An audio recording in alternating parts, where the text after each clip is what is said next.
Bonjour et bienvenue au Smoking Dog pour l'agenda de la semaine. Nous vous présenterons un hommage pas banal à Édith Piaf, la 15e édition du Saint-Fond Jazz Festival, l'expo de Perrine Lacroix et Sophia Aram qui remonte sur les planches. Inédite Piaf fait une pièce chantée sur la vie de cette fabuleuse artiste. Ses débuts, ses rencontres, ses coups de foudre, ses souffrances, une vie parfois drôle et souvent poétique, racontée en texte et en chanson, ponctuée d'images d'archives et de monologues aux accents de Titi parisien. Une pièce chantée, c'est un mélange évidemment de chansons et puis de textes écrits racontant la vie de Piaf. Ils sont là effectivement pour venir agrémenter les chansons, expliquer un petit peu les moments importants de la vie de Piaf. Imaginez l'histoire de cette femme, obsédée par un air qu'elle a tout le temps dans la tête. Ça la rend folle. Elle cherche désespérément à savoir ce que c'est. En fait, c'est tout simplement les battements de son cœur amoureux qui martèlent encore et toujours. Pas d'âme, pas d'âme, pas d'âme. Les morceaux les plus connus de Piaf, on les a réorchestrés. Ce qui en fait m'a permis de proposer une interprétation en m'éloignant de ce qu'elle faisait elle. Mais le ciel de Paris n'est pas longtemps cruel.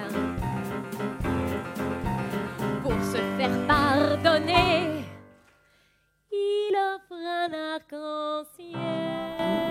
Un de mes choix, une volonté vraiment d'entendre les morceaux de Piaf avec en fait un trio jazz. Piano, contrebasse, batterie. Ça redonne un coup de jeunesse. J'adore chanter cette grande dame. Que j'ai la chance d'être à l'affiche en moyenne 3 dimanches par mois, du mois de janvier au mois de mars, à la Comédie Odéon. Alors moi, je vous attends nombreux. Inédite Piaf, c'est à la Comédie Odéon à Lyon, tous les dimanches à 16h45. Le Saint-Fond Jazz est organisé par une école de musique réunissant à la fois les élèves et les professeurs, les têtes d'affiche et les groupes émergents. La programmation a une vision locale et une préoccupation pédagogique affirmée.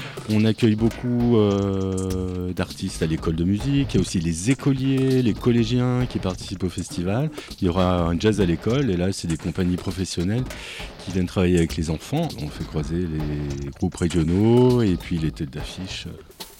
Les Skyreaders qui vont travailler avec les profs et puis là aussi on va faire un beau plateau puisqu'on va mélanger les élèves, les pratiques collectives jazz de l'école. Il y aura notamment un B2B avec Emmanuel Bex, Nico Morelli et Mike Ladd, slammer de New York qui vient nous voir. Et là on n'est pas peu fiers.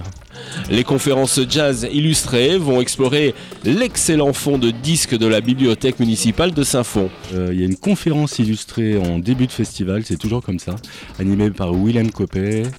Le principe, c'est qu'on invite un musicien qui vient parler de son instrument et Willem Copé qui illustre toujours en musique vivante, c'est ce qui nous importe. En l'occurrence, on va accueillir Jean-François Bèze à l'accordéon, et alors là, magnifique orateur, magnifique musicien aussi qui peut nous parler plein de choses.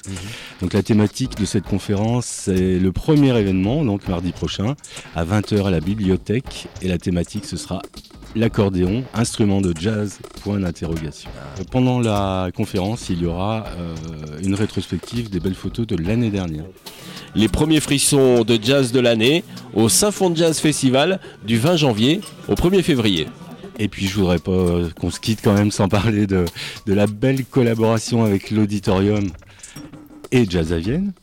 Jazz à Vienne entame une saison et donc là on a la chance d'être partenaire pour ce beau concert de Tigran Amassian. Et puis le lendemain aussi, une belle collaboration avec l'épicerie moderne et l'école de musique de Saint-Fond sur une soirée Motown, concert debout, entrée libre en plus. Si vous aimez l'art contemporain, vous pourriez aller faire un petit tour du côté du Snap, où Perrine Lacroix expose Mauer. Après Bonn en Allemagne, en 2013, cette expo arrive en France et raconte l'histoire tragique de la dernière victime du mur de Berlin. Mauer, c'est un projet en fait, que j'ai commencé à Berlin en septembre. Et comme mon travail est souvent axé ou tourné autour des histoires de migration, quand je suis allée à Berlin, je me suis intéressée en fait aux dernières victimes, enfin à l'histoire des 136 victimes en fait, du mur de Berlin. Et je me suis arrêtée sur la dernière victime qui s'appelle Winfried Freudenberg et qui a essayé de s'échapper avec sa femme en mars 89. Cette histoire nourrit en fait toutes les pièces qui sont ici. Ça fait écho aussi à toutes coquilles de noix sur lesquelles traversent beaucoup d'Africains pour venir en Europe sur la Méditerranée. Enfin voilà, donc en fait c'est jusqu'où l'homme est capable d'inconscience pour pouvoir changer, pour pouvoir traverser les frontières. Perrine Lacroix avec son expo Mauer au Snap jusqu'au 1er mars. Après un passage télévisuel controversé et dernièrement lauréate des Gérards de la télévision, voilà Sophia Aram qui revient avec son one-man show intitulé « Crise de foi ». Sophia Aram considère la religion comme un très bon sujet de spectacle comique. Il y a des décalages, c'est un spectacle qui est vraiment léger.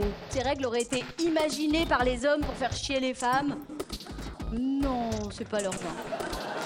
Tous les ingrédients sont réunis. Il y a des prédicateurs racontant des histoires à dormir debout, des personnages fantastiques dotés de super pouvoirs et des gens pour faire semblant d'y croire. Sophia Aram sera en spectacle le 24 janvier à 20h30 au Théâtre de l'Atrium à Tassin-la-Demi-Lune. Voilà, c'est terminé pour cette semaine. Copiez-collez le lien et faites-le circuler. Et si vous voulez apparaître dans cet agenda, contactez-nous. Bye bye.